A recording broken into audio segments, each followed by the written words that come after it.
বাংলা প্রথম পত্র পরীক্ষার মাধ্যমে শুরু হলো সারা বাংলাদেশের 11টি শিক্ষা বোর্ডের 2025 সালের এসএসসি ও সমমানের পরীক্ষা। এই পরীক্ষায় সারা বাংলাদেশ থেকে 9টি জেনারেল শিক্ষা বোর্ড, একটি কারিগরি শিক্ষা বোর্ড ও একটি মাদ্রাসা শিক্ষা বোর্ডের অধীনে প্রায় 19,28,000 শিক্ষার্থী পরীক্ষায় অংশগ্রহণ করছে। পরীক্ষার্থীরা পরীক্ষা শেষে হলরুম থেকে বেরিয়ে এসে সকলেই দাবি করেছে তাদের পরীক্ষা খুব ভালো হয়েছে। অনেক শিক্ষার্থী প্রত্যাশা করছে তাদের A+ থাকবে। কিছু মিশ্র প্রতিক্রিয়া রয়েছে, তবে অধিকাংশ শিক্ষার্থীর পরীক্ষায় খুব ভালো হয়েছে।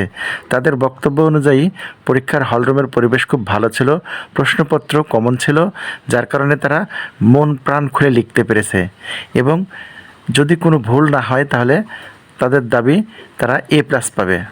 প্রথম পরীক্ষা মন প্রাণ খুলে লিখতে পেরেছে বলে শিক্ষার্থীদের দাবি যে তাদের আগামীর পরীক্ষাগুলো খুব ভালো হবে। এই প্রথম পরীক্ষার উৎফুল্লতা তাদের আগামী পরীক্ষাগুলো ভালোভাবে দিতে অনুপ্রেরণা জাগাবে। এছাড়া মাদ্রাসা শিক্ষা বোর্ড ও কারিগরি শিক্ষা বোর্ডের শিক্ষার্থীরাও ভালোভাবে পরীক্ষা দিয়েছে বলে জানা গেছে।